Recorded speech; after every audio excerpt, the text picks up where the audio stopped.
Hey guys, so I'm back with my second video so far, and this one is all about the application process and what you should be thinking of before you apply. Okay, so how to apply for the programme.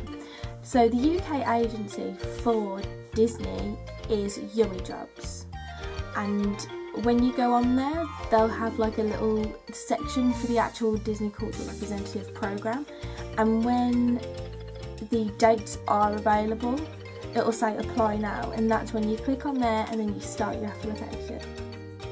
Okay, so before you actually do apply for the Cultural Representative programme, there are a few minimum requirements that you need to make sure are right for you.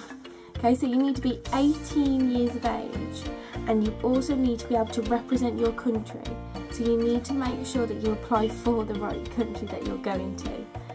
So example, for me, I am English and I also have a valid English passport to show that I am genuinely from England. You also need to make sure that you do have a lot of patience, because this is a very, very long process. Some people can be waiting from 3 months maybe to maybe a year and a half. I'm currently on 10 months into mine. So it is a long process and I don't even know when I'm going to hear. But please make sure that you don't put anything on hold. Just live your life as much as you can before you go, and then when you're over there obviously you can have the time of your life as well. So they will ask you the basic information at first, like what your name is, your contact information, whether you are 18 and English, and they'll also ask for a photo of yourself. I actually put mine on of me and Donald Duck, and it was a selfie. Next section is normally about your education. I didn't actually go to uni or anything, and you don't need to go to uni to be able to do the programme, but just make sure you write about what sort of stuff that you did at school and college, stuff that would help you in the role of the cultural representative. Okay, so the next stage of the application is normally about the work experience.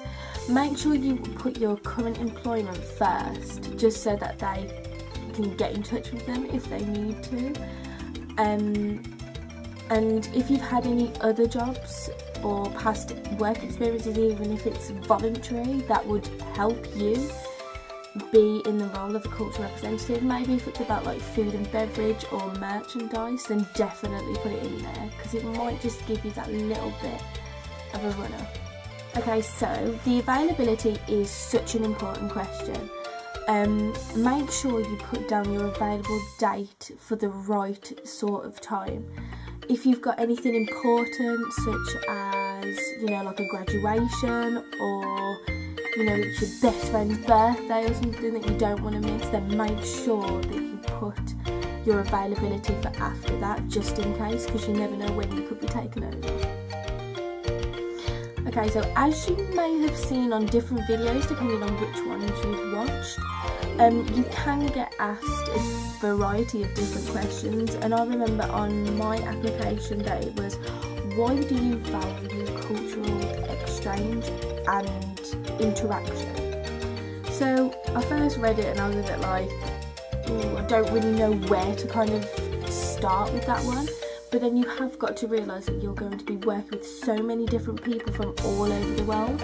You could genuinely be living in the same house as people from China, Italy, Germany, Morocco. You've got so much chance to be able to learn different cultures. And that's what I said in my application, is that I love to be able to travel the world, and what better to gain cultural experience than in Epcot, because it's all in one place and you can all just exchange your cultures and be able to interact with so many different people that you never thought that you would be able to. Okay, so the actual last bit on the questions is final comments. See,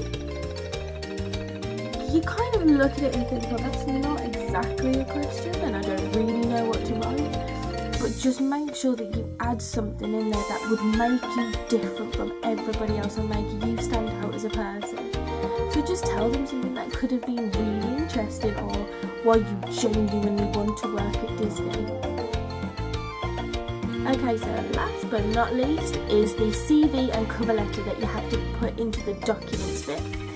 So I remember I was sat at my nan's on a Sunday afternoon with all of my family writing my cover letter and my CV, and we spent hours on it, and everyone was double checking it, triple reading it, just to make sure that everything was okay. So please, even if you are doing it on your own, get somebody else to check it, just in case there's any spelling mistakes, or if you've maybe missed something out that people might know about you.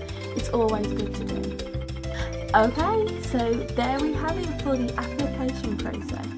If you do need to know any more information or tips or anything about it, feel free to message me on social media and I will be happy to answer your questions.